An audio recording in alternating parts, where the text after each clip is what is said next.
Welcome. Glad that you're here tonight so that we can continue our conversation on identity. And tonight, it's going to be about how God recreates our identity. You know, when I was growing up, I used to sit in church and I sat there and I would, listen to the sermon, but often I would listen and say, hey, what? It's not that hard.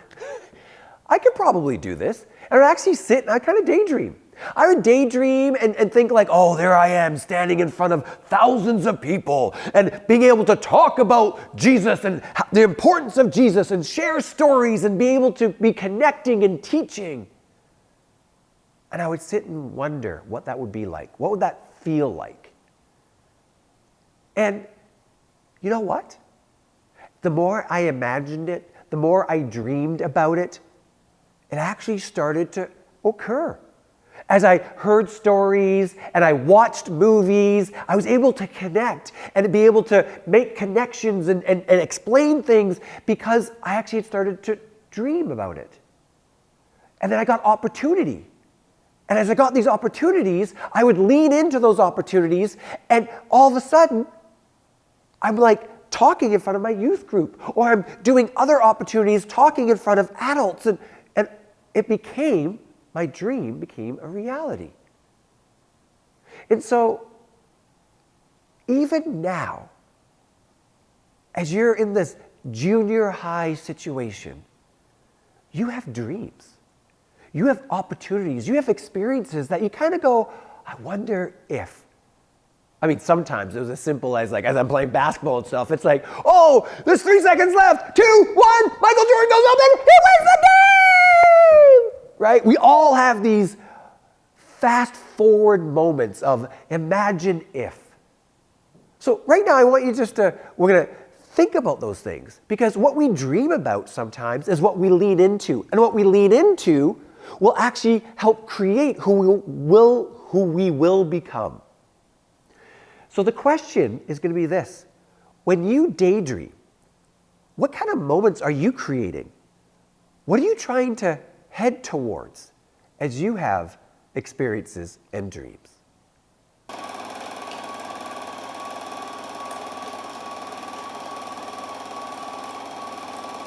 Well, hopefully you had some just good discussion and good opportunities to share with one another your hopes and your dreams.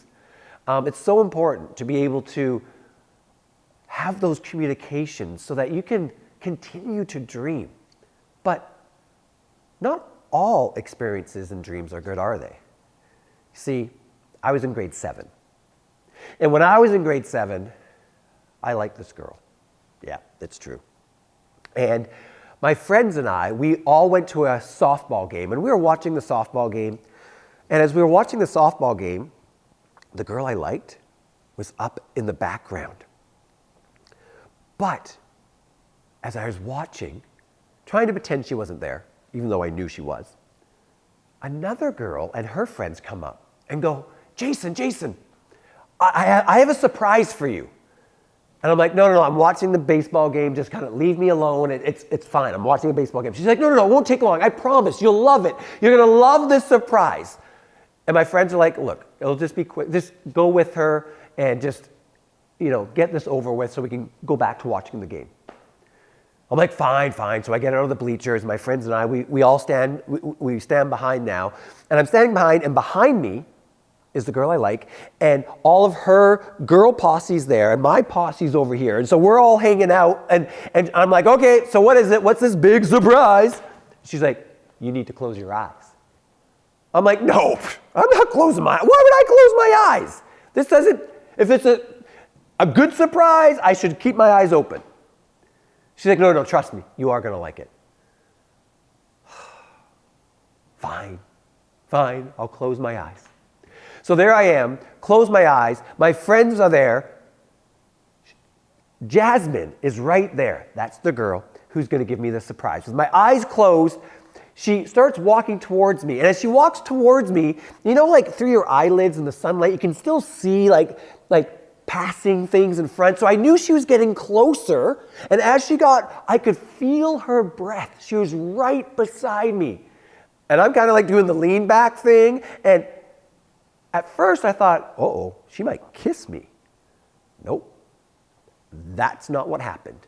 All of a sudden, I hear a burst of laughter. Oh, and they're all pointing at me, and they're all laughing. My friend's like, dude, pull them up. I'm like, what? And I look down, and my shorts I had worn, she had pantsed me, and my shorts were by my ankles, and I'm there in my underwear. Everyone's laughing at me, and I'm like, ah! The anger that was within me at that moment, my identity, my embarrassment was just, it was crushed. How could this happen? How did I let this happen? And you know what? My instinct, my anger became revenge. And all I knew was I needed to look around and I needed to get back. I needed to get even because that was the first instinct I had. And as I did that, she came on a bike, and so I saw her bike, and I just grabbed her bike, and me and my little grade 7 self, and I throw the bike into a ditch.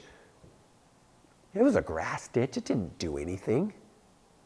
They all start laughing at me. Ooh, my bike. More embarrassment. So what do? I look for the biggest rock I can find. I'm looking around. There it is. Get the biggest rock. Yeah! Throw that rock as high, soaring into the air. Boom! It hits the rock. Hits the bike. My bike! She walked home, and her wheel was bent. It was like, wah, wah, wah, wah. You see, when my identity got hurt, what did I want to do? Hurt someone else's identity. I get embarrassed, I want them to be embarrassed. But the problem is this. We are supposed to be Christ followers.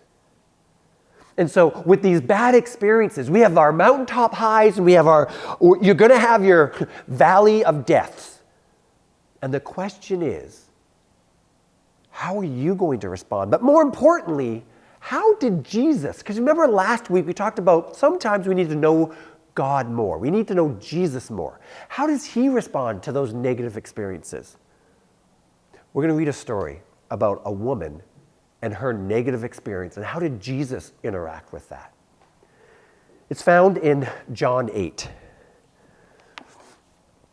Jesus went to the Mount Olives early in the morning. He came again to the temple. All the people came to him, and he sat down and he taught them. The scribes and the Pharisees, they brought a woman who had been caught in adultery, and they placed him in his midst. And they said to Jesus, "Teacher, this woman has been caught in the act of adultery." That's my Pharisee voice, in case you didn't know. Sorry. "Teacher, this woman has been caught in the act of adultery. Now in the law of Moses, it commands us to stone this woman. So what do you say, Jesus?" This they said to test him, that they might have some charge to bring against Jesus. It was a trap, wasn't it? What does Jesus do with this woman who's been caught doing something wrong? He bent down, he wrote his finger in the ground, and as they continued to ask him, he stood up and he said to them, "Let him that is without sin cast the first stone at her." And for whatever reason, whatever Jesus wrote down there, one by one, they started to leave. First with the older ones and then the younger ones. And Jesus was left alone with that woman now, standing before him. And Jesus turns now to that woman and says, "Woman, where are you? Where are they? Is no one here to condemn you?" The woman answered, "No, no one." And Jesus said, "Neither do I condemn you. You are forgiven. And from now on, sin no more." You see, that woman had a defining moment in her life. She had shame. She had the opportunity for that moment to actually be killed according to the law.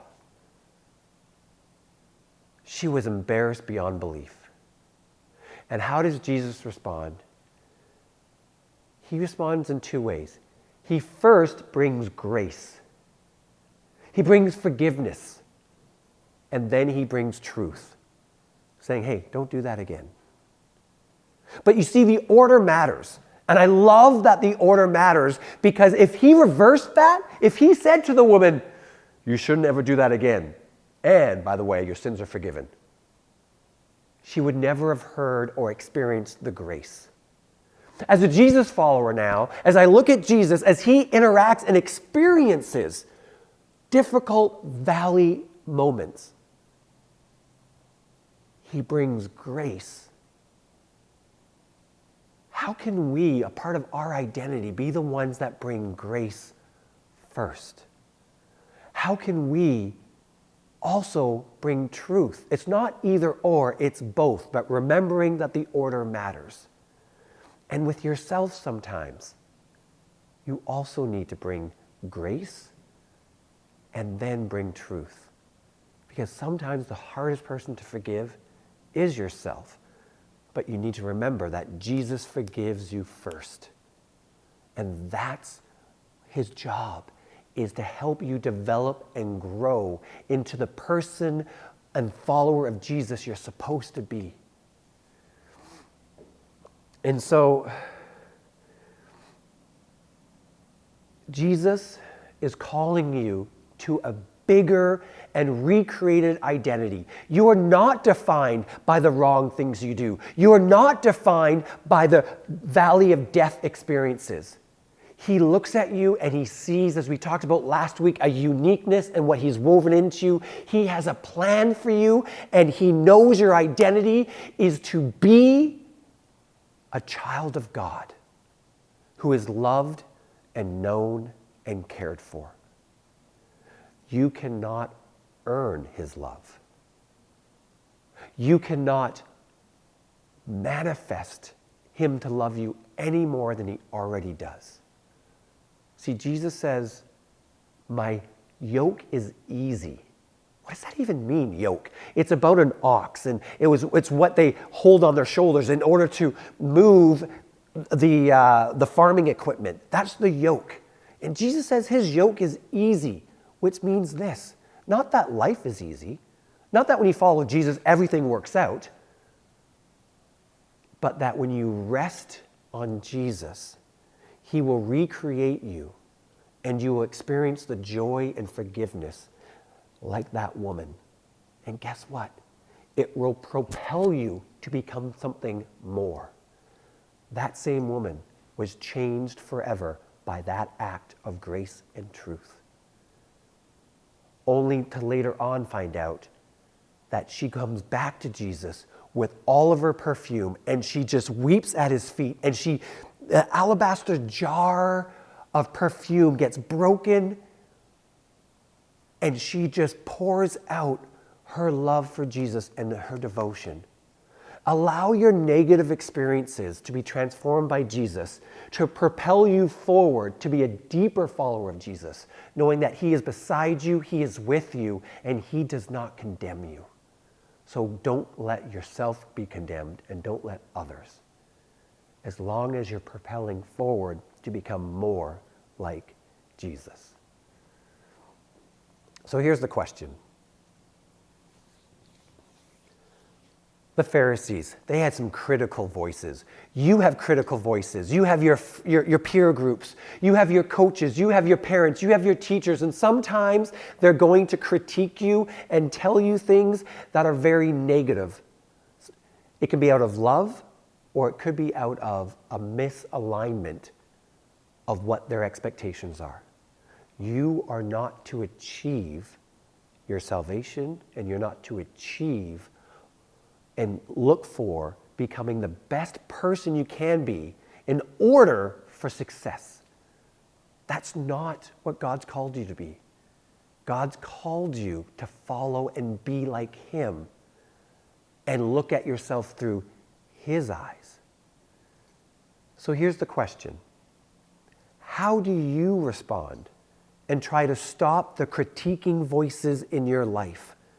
There are healthy ways to do it, and there are unhealthy ways. Unfortunately with Jasmine, the critique and the embarrassment I experienced was not healthy. I lashed out with anger, bitterness, and revenge. The woman who got caught in adultery lashed out with perfume, luxury, and devotion. How are you critiquing or handling the critique of others? Ask that question to each other right now.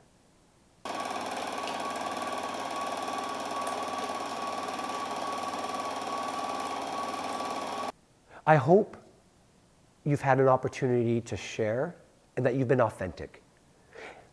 As you're authentic, you will have a deeper and a better chance of growing inside your community. As you share these answers, be kind to one another, be helpful, be listening, because for some of you, this needs to be your safe place in order to grow and love Jesus more.